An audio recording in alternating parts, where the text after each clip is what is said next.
নমস্কার বন্ধুরা, নবনীতা কিচেনে তোমাদের সবাইকে স্বাগত। আজকে বানাবো বিয়েবাড়ির স্টাইলে দই কাতলা।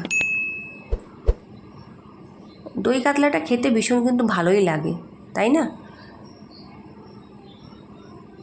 তো চলো এই দই কাতলাটা বানাতে আমাদের কি লাগছে।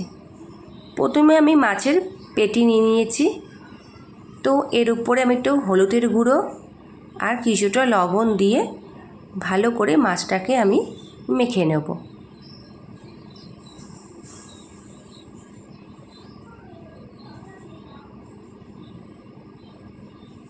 ভালো করে মাখা আমার হয়ে গেছে। এবার তেলে আমি মাছগুলোকে ছেড়ে দিচ্ছি।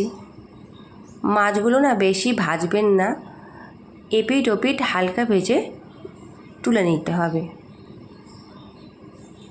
আবারও তেল দিয়ে তেলের মধ্যে সাদা জিরে, গোটা গরম মশলা আর তেজপাতা ফোড়ন দিতে হবে।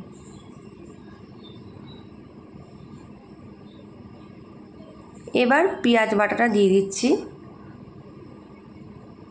দিয়ে একটু নেড়ে নিলাম। এবার কিছুটা আদা বাটাও দিয়ে দিলাম। এবার আদা যাতে কাঁচা গন্ধটা চলে যায় সেইভাবেই আমাদের এটাকে কষিয়ে নিতে হবে। দেখো কষানো হয়ে গেছে। এরপর আমি হলুদের গুঁড়ো, লবণ, ধনের গুঁড়ো, জিরের গুঁড়ো আর সামান্য কিছুটা গুঁড়ো লঙ্কা একটু দিয়ে ভালো করে মশলাটা 10 মিনিট মতন কষিয়ে নিতে হবে। এরপর দেখো একটা পেস্ট তৈরি করতে হবে। এতে লাগছে কাজু, কিশমিশ, চারমগজ।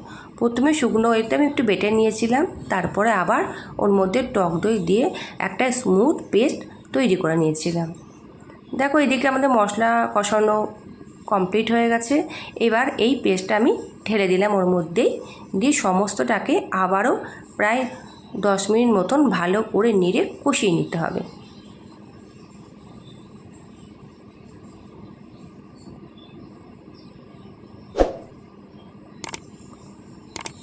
আর কিছুটা সামান্য একটু আমাদের চিনিও দিতে হবে।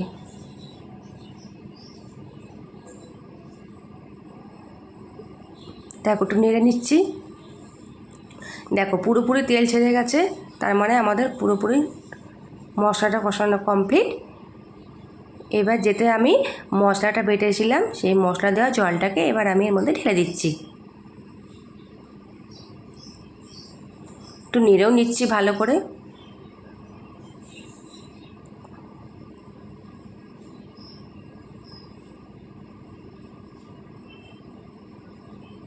দেখো আমাদের ঝোল ফুটে এসছে।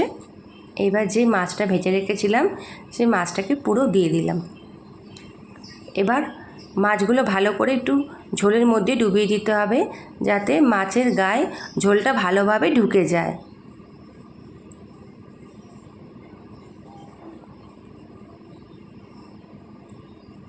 ভালো করে একটু ফুটিয়ে নিচ্ছি। এবার লাস্টে গরম মশলা দিয়ে দিলাম। দেখো আমাদের কিন্তু দই কাতলা রেসিপিটি কমপ্লিট। তো তোমাদের যদি এই রেসিপিটি ভালো লেগে থাকে তাহলে আমাকে একটা লাইক, কমেন্ট, শেয়ার, সাবস্ক্রাইব করতে ভুলবেন না। আসছি আবার নতুন একটা ভিডিও নিয়ে। আজকের মতন টাটা, সবাই ভালো থাকবেন।